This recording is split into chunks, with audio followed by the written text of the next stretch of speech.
Assalamualaikum warahmatullahi wabarakatuh. Mohon izin dosen menyesuaikan. Izin rekan-rekan. Kami dari kelompok 4 akan mempresentasikan salah satu pilihan investasi, yaitu obligasi. Dengan anggota absen 5, Dova Aurea Wandasari, Notar 2002096.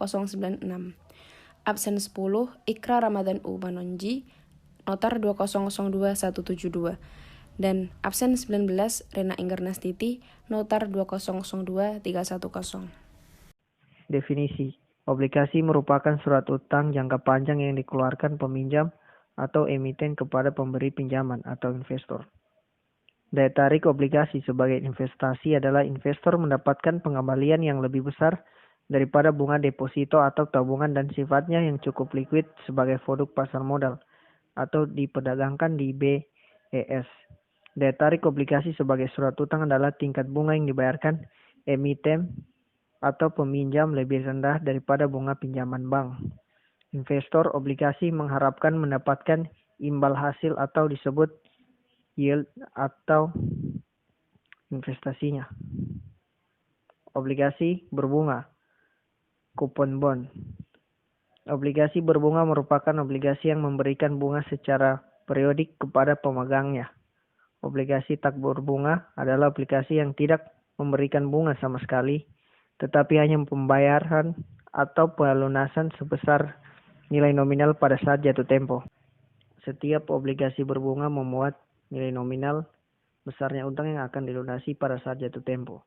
Tanggal jatuh tempo, tanggal pelunasan utang obligasi. Tingkat bunga obligasi atau kupon yang biasanya dinyatakan per tahun. Tanggal pembayaran bunga atau apakah bunga setahun sekali atau setahun 2 kali. Berikutnya, terdapat obligasi dapat ditebus atau callable bond. Callable bond merupakan obligasi yang dapat ditebus sebelum jatuh tempo.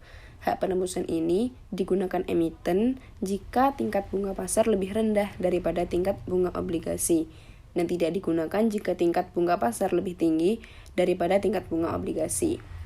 Karena callable bond itu menguntungkan emiten dan merugikan investor. Callable bond menimbulkan masalah dalam perhitungan harga wajar karena jangka waktu obligasi hingga dilunasi tidak pasti.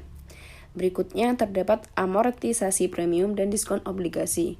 Jika yield sama dengan bunga obligasi yang dibayarkan, maka harga wajar obligasi adalah sebesar nilai nominal parinya. Jika yield lebih rendah dari bunga obligasi yang dibayarkan, hal ini lebih menarik investor sehingga bersedia membayar di atas nilai parinya. Maka obligasi dijual dengan premium. Jika yield lebih tinggi dari bunga obligasi yang dibayarkan, hal ini kurang menarik investor sehingga harus dijual di bawah nilai parinya supaya obligasi dijual dengan diskon. Penyesuaian nilai premium dan diskon obligasi secara periodik hingga tidak ada lagi pada saat jatuh tempo disebut amortisasi premium atau diskon atau amortisasi agio atau disagio. Cara menghitung amortisasi diskon atau premium adalah dengan cara pertama yaitu metode bunga efektif. Yang kedua, terdapat metode garis lurus premium untuk setiap periode. Untuk metode garis lurus sendiri adalah alternatif lain untuk menghitung amortisasi premium dan diskon obligasi adalah dengan metode garis lurus. Obligasi tak berbunga atau zero coupon bond. Zero coupon bond adalah obligasi yang tidak membayar bunga secara periodik, tetapi hanya membayar sebesar nilai nominal pada saat jatuh tempo.